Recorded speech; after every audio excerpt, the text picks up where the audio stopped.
for having me. Oh my God, it's a great pleasure to be here. Rupa has really taken everybody from one stage to the other, and I was beginning to wonder, oh my God, Rupa has taken away all the classes. What am I going to say? Even though she has said some of the things that I'm going to say. But again, I was once told that it is only a foolish person that will say they've said everything in the class or they've said everything. Oh, no, you must always have something to say if you're really intelligent and you have the brain enough to think and to be creative on your own. So thank you so much for having me. Like I've been introduced, my name is Ambassador Adeshola, Helen Onadipe. I'm from Nigeria, and I'm so happy to see some of my Nigerian people here. God bless you all for joining this platform. I mean, entrepreneurship is the next thing to happen. I was told that a time will come, there will be no job again. So those are already in the line of entrepreneurship will be the one that will be gaining at the end of the day. So I'm happy. Gift, thank you so much. God bless you. And for the convener and the people that organize this platform, especially you, my lady, Mayan, I really want to appreciate you. Well done for putting this together. When I saw your invitation, I was like, yes, this is what I love to be. This is what I love to be part of because I can relate. I'm from that journey. I'm still on the journey anyway. Yeah. So I'm just gonna say briefly introduction about myself. I'm the founder and publisher of Ladies in Business Magazine Global, where we talk about the success stories and the struggle stories of women in business globally, both female, especially young entrepreneurs like you, and people that are here on this platform right now. And also, I'm the president and founder of the African Arab Women Chamber of Commerce in Dubai. I'm based in Nigeria and also in Dubai. But of course, because of what I've been doing, I've been going back and forth. So I also own an event business company, and I also do business training as well. I used to be a banker in the banking industry in Nigeria for 10 years. I left my banking industry to start my own business journey. And I said to myself, how can I impact life? I did not just want to leave the banking industry because it's fun or it's interesting, but because I want to find myself. Now, I'm going to go to my last conclusion, but I'm going to come back to it to tell you that in all those things we're talking about, please find your own niche. Everybody is taking. Rupa is taking. Mahen is taking. Jenny is taking. Zambogna is taking. Gift is taking. I am taking. You find yourself. When you are able to find yourself, we call it self-actualization. That way you can be able to analyze yourself, distinguish yourself, create yourself, something unique about yourself, which makes me to let you know that we are all gifted. It's like a tree with different branches. We all have our own part to play. The head is there to play its back, the leg, the arm, the eyes, the nose, just like that. So you find where you belong so that you can take over your own territory and thrive and be that main thing happening in your own territory. That's why people fail when they try to jump to be in other people's shoes or in other people's territory. You're going to fail because that is not your calling, that is not your gift, that is not what you're meant for. So let me quickly just go back to say that we are all saying that entrepreneurship is for everyone. Yes, but it's only meant for people that are ready to make it as a lifestyle. So I'm going to say entrepreneurship is actually a lifestyle. And it is a lifestyle for the people that are ready to do 10 things that I'm going to explain right now. And this is applicable to me. And these are the factors that I have practically done, gone through, I've passed through it, I've seen it, it's been done and tested. So the first thing, and Rupa actually mentioned it where she was talking about the spark thing, which is passion. Passion is the key engine that makes you to drive your car of business of anywhere you want to go. Like she said, there will be a time you will be low. maybe there is no sale or government law or government policy or some, natural disaster, something just happened. How are you going to cope? Like, for example, during COVID, so many businesses fold up, right? And some even were able to thrive during that COVID, right? Some made a lot of money, some lose money, some were able to pick up. So during those times is your passion that's going to be your key driving point to maintain you and sustain you to stay on put on the course of your business. So please, for whatever you want to do, after you've been able to find your own niche, make sure it's something you're passionate about. And the second one, you have to be a people person. That's about relationship also that Rupa mentioned. If you're not a people person, I'm sorry. I mean, you are in people's business, right? So how will you want to be in their business if you're not a people person? So you must know how to be a people person. And someone want to ask me, Shola, how do you do it? Like, for example, you're trying to talk to someone or pitch your, business to someone, and it tells you no. Just like Rupert said, the more no I'm getting closer to my yes. And the person asked me, what if the person just snub you or they don't want to talk to you? I said, I move on to the next person. That doesn't disturb me.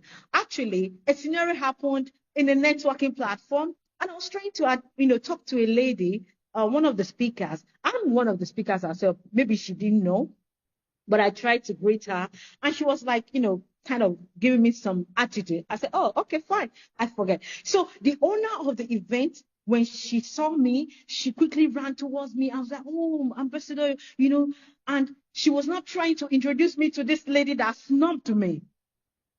I was just laughing. So she was like, oh. So I'm trying to say that at that moment, I've been able to have a form of, reservation about the kind of person she is right there and there. So you must be a people person, not a people pleaser, but make sure you are someone that can relate with people positively, right? And the next one is you have to be extremely resilient. That makes very close about being passionate, but resilient is more key because you have to be able to withstand the storm. You have to be able to know what to do at every particular point in time. You have to be able to stand firm. At the same time, like I used to say, find a way to be fragile in your business. Don't be too rigid, okay? If there are some places that you have to be flexible to allow some things to go, allow it, especially when you're just growing up. Just don't be rigid and say, oh no, and be stagnant. This is how I want to do it, and this is how we do it. If you're not being flexible, some other people are going to take up your business. All right. So you have to find a way around it to be flexible and make sure you are very resilient during your business journey. The next one is adaptive. I mean, Rupa mentioned that also. I'm going to target at adaptive and committed. These two stands together. When I left Nigeria to go to Dubai, it's a different culture, different people, tradition, religion, what have you. I'm a Christian. It's a Muslim country. But again, I need to find a way to mingle myself. I want business, right? I need to understand their culture, know the people, what they want, how they want it, their presentation. All these things I need to find a way to adapt myself to it. That is the way I can sell. And by the grace of God, I've been selling my magazine in the United Arab Emirates, not just Dubai, Sharjah, and other, Emirates in the UAE. So, it's been a wonderful journey there. And the fifth one is finance and funding. Of course, we all know it's not easy. That part is a crucial part. But I tell you, if you want to start your business, and let's say you need $1 million or $500,000, try to do something. I did it. When I wanted to start my business, I started first with event management business, and I couldn't have money because the money that I was supposed to get from the banking industry when I resigned have been used up for the loan I collected. Yes. So I have loans from the bank while I was working. So they were supposed to give me my, takeaway, after leaving the bank, but the loan has been, has eaten that up. So I have nothing. So I really started from the scratch. And what do? I love wristwatch so much. And I started selling wristwatches.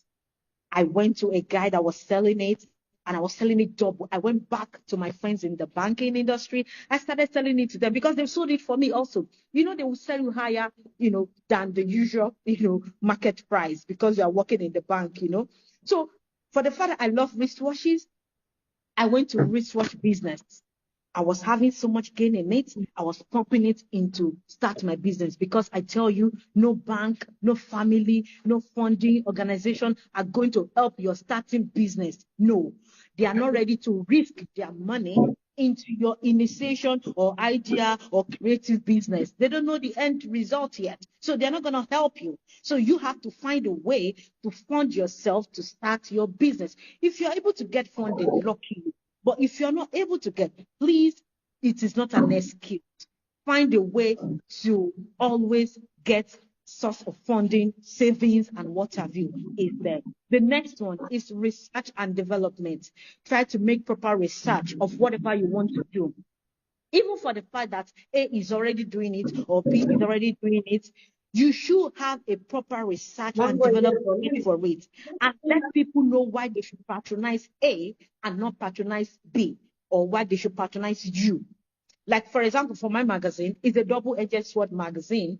It's something unique and different because I know there are a lot of magazines for women entrepreneurs out there, but I want something unique, something different, something catchy, something that you want to really own and behold especially the hard copy. It's a front and back magazine. When you turn to the front, you see a cover page lady. You turn to the other side, you see another cover page lady. So I don't know if there's a magazine like that in the world, but I'm sure mine is part of the first 10. So you have to ensure that you make proper research of something you want to do. Get your competitors, look into what they're doing, and make sure that you develop that their area of weakness, so that will be something you will use to be an edge over them, and you'll be able to make sales upon entering the market.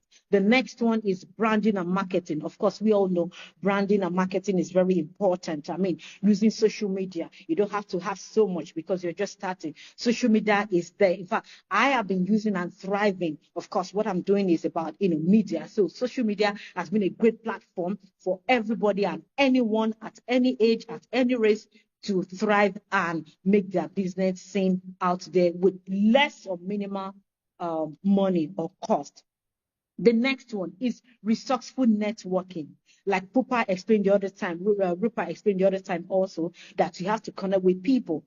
I'm going to say make sure you connect with resourceful networking because everybody is not meant for you. You have to identify that platform, that community, that platform that is meant for you, that will make you to thrive and be successful in whatever you intend to do at the end of the day, so that you just don't slack it and maybe you're already, at the stage of third level or fourth level of your business and you're still, with people that are just starting. You have to make sure that you are with resourceful people that can take you to the next level of your business. So that would take me to the next one, which is number 9, which I'm going to say you should have both personal and business mentor. These are the people that can guide you with your business, with your life, with your personal person also. And like I used to tell people, please, you are your first customer of your own business. Whatever you want to do, can you patronize yourself?